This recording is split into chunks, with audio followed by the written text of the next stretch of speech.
We've covered the best non-horror movies of the year. Now it's time to dive into the crap.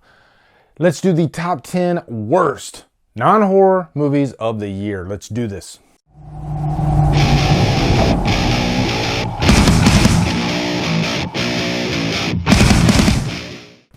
What's up, guys? Another year is come and gone, 2019. Say bye-bye. And we're going to talk about the worst movies of the year, non-horror. I did my top 10 best and worst horror, and I also did non-horror best of, so now we're going to do the worst.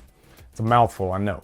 And a lot of these crap movies are a mouthful. So anyway, let's dive right in. And I'm going to give you an honorable mention, which is a movie that I did like. It was okay. The Dirt, the biopic about Motley Crue. I grew up a big Motley Crue fan. They're just a very interesting group to follow, I guess, behind the scenes, because they're known as the most, I don't want to say debaucherous, but they get in trouble a lot, or they did back in the 80s. Now they've settled down quite a bit. I've always been interested in the group itself. You know, they're really a bunch of characters. And I've even read the book, The Dirt, which is a really good read.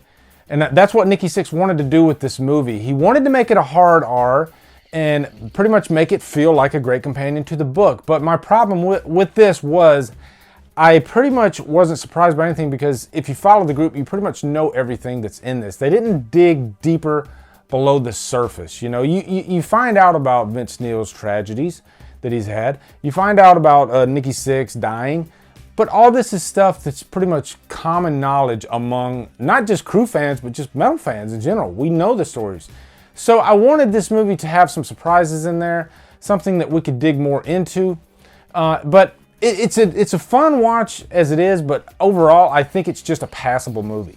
And funny enough, let's jump into number 10. It's another biopic. It's Rocket Man. And I will say I'm not the biggest Elton John fan. I do like Elton John. I'm more on the metal side of the house. But after watching Bohemian Rhapsody, this felt like the same movie, beat after beat after beat. And it felt more like, I guess, just a PG-13 biopic, which I don't have a problem with biopics being PG-13.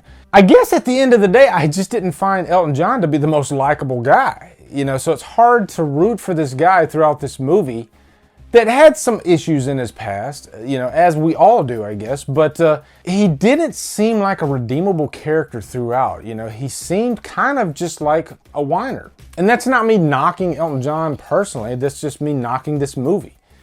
And I like movies that have characters that are troubled and aren't maybe that likable. Hell, Breaking Bad is a great example. Walter White is not the most likable character out there, but there's something about that character that just constantly draws you in. And this movie about Elton John, one of the greatest singers of all time, for me, it just didn't really draw me in. Number 9, a movie I just saw this last weekend, Jumanji, The Next Level. Look, these movies, they're not Citizen Kane. I know that. They're for Saturday afternoons, you know, or even like Christmas Day. That's what we did. And you go out and you just sit for 2 hours or an hour and a half, and you just sit back and enjoy and eat popcorn. Tons of these movies are made. This movie was pretty much the same as the last movie. You know, they tried to plug in a couple of heartfelt scenes in there, stuff like that. But it's a movie that you walk out of and you forget about it in 10 seconds. You know, that's pretty much what happened to me. These are not movies that I would buy and add to my collection. And because of that, it ends up on this list. Number 8 is Captain Marvel, and I know Brie Larson had a lot of controversy throughout this year. I'm not putting this movie on there because of the controversy. No, not at all. I judge every movie on the merits of the movie itself, and I thought as a movie, as a superhero movie, I couldn't get behind this character that much. You know, I found her kind of boring. And I don't think she had like any great trials or any great things to overcome to be this ultimate badass. And it did have quite a few of these moments where I am woman, hear me roar, almost asking the viewer to give her credit right then and there, you know? And I don't think you want to do that in movies. I think you want to let the actions speak for themselves, not the words, you know? You don't want to demand your audience give you respect. You want to just make them want to give you respect through your actions. Plus, a lot of the people on like her planet, they look like Star Trek characters, and it's hard for me to like buy into those characters, you know? So maybe it's just a personal thing. But when I'm ranking this amongst all the other MCU movies, it's pretty damn low. It just wasn't a great movie for me. Number 7 is a movie that a lot of the fans loved, Godzilla King of the Monsters. I even bought the 4K recently because it's eye candy. It looks great. If you want to see some good monster fights, although I'll say the monster fights aren't as great as I thought they would be, there's just a lot of monsters in the movie. There are a couple nice scenes, but the big thing that puts this movie on this list is it has characters that I want to throw pickles at. No kidding. These characters were so damn annoying for me in this movie. And you got Millie Bobby Brown pretty much crying or making sad faces throughout all of the movie. So she didn't really give me too much variety there. And I think Vera Farmiga, as awesome as an actress as she is, and she does act well, I thought her character was ridiculous and preposterous. Wanting to revive all these freaking gigantic creatures to save the world. She wanted to pretty much pull a Thanos. And she was stupid. Stupid characters. That's what got this movie on this list. Number 6, Charlie's Angels, and I had a feeling this movie was going to get on there just because it's not a good spy movie. And I do like a good spy movie, but for some reason, everything in this movie just felt like it had been done before. And I got to say, too, your suspension of disbelief, you got to go a long way to buy a lot of the crap in this movie because I wasn't buying most of it. Men or women, these girls would have been dead in a lot of these situations that came about in this movie. But you know, the big thing is, I think it just comes down to chemistry. Like these 3 girls in this movie, you want them to have that on-screen chemistry, and I just didn't get that in this, actually. They felt like they were just playing their parts, whereas the previous Charlie's Angels incarnation that was in, I believe, the early 2000s, I really bought their chemistry, actually. So big missed opportunity here, and I don't think we're going to see another Charlie's Angels movie for quite a while. Number 5, the Will Smith movie, Gemini Man. This one was one that I was really curious about. The trailer looked pretty interesting, actually, but it just didn't deliver in the end. And I think one problem was the CGI. For me, the CGI looked way too fake. When they kept the face right there on the screen, it looked pretty realistic, but the movement scenes looked video game-ish. Also, a lot of the action and the story and everything felt pretty stock in this movie. It just didn't raise the bar. You know, it was another one of those movies that was just kind of blah. Will Smith is one of the most charismatic actors out there, and he's decent in this. And you get 2 of him, but for some reason, maybe they just canceled each other out or something. I don't know, but I just could not get invested in this movie for some reason. It even had Mary Elizabeth Winstead, which is one of my favorite actresses working today. So likable. But for some reason, in this movie, just didn't work. Number 4, I knew this one was gonna be crap, Dark Phoenix. When you push a movie back constantly, over and over and over again, that's a bad sign. And I had a bad feeling when this movie came out, it was gonna be that way. And I think one of the big problems with this movie, actually, aside from the script, because this is pretty much the same story that they told in X-Men The Last Stand. Jennifer Lawrence's portrayal of Mystique, it's like an eyesore in this movie. You can tell that she just is not invested in this character anymore. She doesn't care at all. And that's sad when that shows up on screen because I noticed it. But everything about this movie feels tired.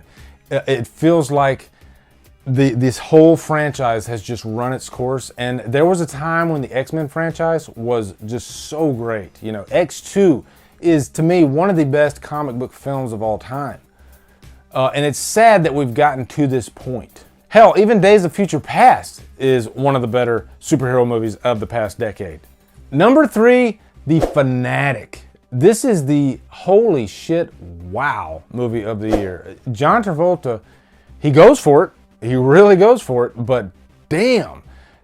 He really needed to ratchet it back quite a bit because this character, there's just so many scenes in this movie where John Travolta's trying to play this character like it's a serious scene and sometimes even trying to pull the emotions from the audience, and it goes the other direction and it becomes laughable. He goes way overboard with this character. And part of me blames Fred Durst directing this because I think as a director you got to be able to pull back your actors a little bit, maybe guide them and say, hey, you might want to, you're going way too far with that. And so it made it a painful movie to watch, actually. You know how you watch some movies and you just feel awkward for what's going on screen? You feel awkward just watching it? That was The Fanatic. And for a brief moment in time, the internet was buzzing like crazy about this movie just because of Travolta's really over-the-top performance. I would be shocked if he does not win a Razzie for Worst Actor of the Year for this. Number 2 is a movie that I completely forgot about the second I walked out of the theater, Beach Bum. Matthew McConaughey is one of my favorite actors working today. Dallas Buyers Club, I mean, amazing work. The guy knows his craft. He gives it his all with this movie, but for me, it's hard to invest into a movie that you don't like the character whatsoever. He's the main character of the movie, and he's just a complete scumbag throughout the whole movie, and there's nothing really to bring you around to the story, because that's what you would want to do. You want your story to be interesting if you're going to have a character that's just a complete scumbag. I could bring you back to what I was talking about with Breaking Bad with Walter White, but this was just a perfect case of that. This is one of those movies that I felt was just painful to get through. And it's one of the few movies that I literally wanted to get up and walk out before it was finished. I rarely, if ever, do that. But this was just, it was a tough watch. You know, it was just one of those movies that I had a really tough time buying into. Is it too much to say I wanted to saw my own head off? I wanted to saw my own head off throughout this movie. And then the number 1, Hellboy. I have this series now where I call it Drumdums Rips X Movie A New A-Hole. And Hellboy definitely got that title. And I just did that with the Black Christmas remake. So if you see that title in any of my reviews, you know I didn't like the movie. Hellboy, for me, is the worst non-horror movie of the year. Talk about painful. I wasn't a big fan of the character of Hellboy, but I will say Guillermo del Toro does a great job with those previous 2 movies. This movie was so superficial and so loud and in your face, a big CGI crap fest, and there was just nothing there below the surface. That was my biggest problem with Hellboy. It was painful to watch. Let's put it this way, I was really hungry in the theater that day, I remember, and I had like a handful of Skittles. And instead of wanting to eat the Skittles because I was starving, I wanted to throw them at the screen because this movie was just so freaking stupid. And that's why it's number 1 on this list. Don't go see Hellboy. So anyway, guys, that's my top 10 worst non-horror movies of the year. Post your least favorites below. If you want to post horror movies in there too, that's fine. I don't care. Also, be sure to come over to Killer Flicks, where we talk horror all day and every day. And on Fridays, we do Free For All Fridays. Stay tuned for my most anticipated of 2020 and best of the decade. Anyway, guys, thank you so much for watching. Have a great day, and Drumdum out.